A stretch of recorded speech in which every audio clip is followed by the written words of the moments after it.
जिनको कायद की लीडरशिप के अहकामात पसंद नहीं है वो फिर अपने लिए कोई और मुल्क जाके ढूंढ ले। पाकिस्तान में रहना है तो कायद की स्टेटमेंट सुन के हुक्म पे पाकिस्तान चलेगा। 1948 founder of Pakistan Quaid Azam Mohammad Ali Jinnah staff college says armed forces को कह रहे हैं, आई होप इसको बीप ना कर दिया जाए, ये कायद आज़म का फरमान है, इमरान खान का नहीं। आपको आदत पड़ गई है बीप करने की। I want to remember, आपकी इजाज़त से, that the executive authority flows from the head of the government, which is the chief executive, which is the Prime Minister of Pakistan. उसको गवर्नर जनरल होते थे sir. This is the legal position. Do not forget that the armed forces are the servants of the people. मत भूलें कि armed forces पाकिस्तानियों के खिदमत गुजार हैं। You do not make national policy. Armed forces को कह रहे हैं कि आप national policy नहीं बनाते। It is we the civilians, ये civilian leadership, ये जो 25 करोड़ की नुमाइंदा, ये जो गुलदस्ता इधर बैठा है, फॉर्म 47 या 45 पे बाद में आएंगे। इस वक्त ऐवान की बात है, यहां से पॉलिसी बनेगी। मैं नहीं कह रहा, वो कह रहा है। This is the legal position. Do not forget that the armed forces are the servants of the people. You do not make national policy. It is we the civilians who decide. क्या 1958 में हुआ? क्या 1977 में हुआ? क्या 1998 में हुआ? मैं जब 16 फरवरी को एक लंबी जुदाई, लंबी कैद के बाद पहली बार अपने लीडर इमरान खान साहब से मिला,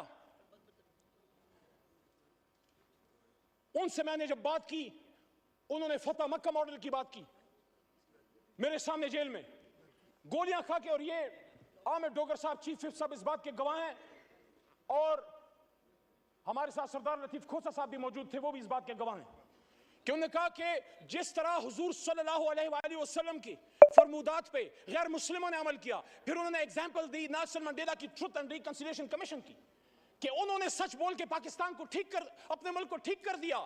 उन्होंने कहा मैं जाती इंतकाम पे बिलीव नहीं करता, जाती इंतकाम नहीं लूंगा। हाँ, जिसने कोई जुल्म किया है अदालत जाने और कानून, लेकिन सियासी इंतकाम नहीं। लेकिन सच बोलेंगे तो ट्रुथ एंड रिकंसिलिएशन कमीशन बनेगा। ये जो इस तरफ से वज़ीर आज़म के मुशीर, हालांकि उनको हम वज़ीर आज़म हमारा उसूली मौक़िफ़ नहीं मानते, लेकिन एक उनकी तरफ से दावत आई है, राना सनाउल्लाह साहब की तरफ से मुज़ाकरात की, आसिफ ज़रदारी साहब की तरफ से भी दावत आई मुज़ाकरात की। मैं आज तहरीक इंसाफ की तरफ से ये बात यहां रखना चाहता हूं कि कब इमरान खान साहब ने मुज़ाकरात से इनकार किया? 5 अगस्त को जब गिरफ्तार हो रहे थे, जब उनको उठाया जा रहा था, तो मेरे जनाब डिप्टी स्पीकर साहब, उन्होंने उस दिन भी कहा कि हम सबसे बात करने के लिए तैयार हैं, लेकिन बात की नुकात क्या होंगे? क्या हम सच पे आएंगे? क्या हम सच बोलेंगे? क्या हम सच बोलेंगे? ट्रुथ एंड रिकंसिलिएशन कमीशन के लिए सच्चाई जो है वो पहली शर्त है। आसफा बीबी को मैं वेलकम करता हूं, ऐवान में शहीद बेनजीर भुट्टो साहिबा की साहबजादी हैं। देखिए जनाब डिप्टी स्पीकर साहब, अगर हम समझते हैं कि पाकिस्तान को ठीक होना है तो फिर हम लोगों ने फैसले करने।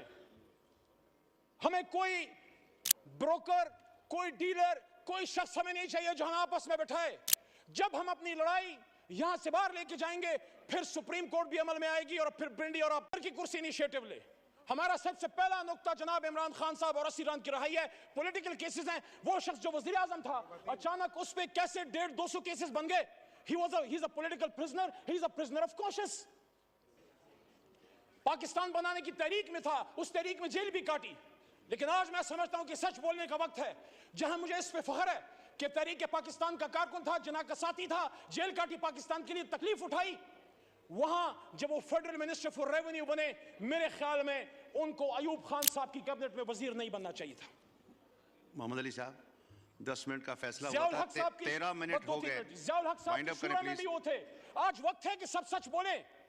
मैं समझता हूं कि मेरे दादा पीर मोहम्मद खान साहब को मरहूम ज़ियाउल हक साहब की शुरा में नहीं होना चाहिए था। एज ए डेमोक्रेट एहतराम का रिश्ता आज भी जाज साहब से है और कल भी रहेगा और इंशाल्लाह मरते दम तक रहेगा। लेकिन सच तो कोई यहां बोले।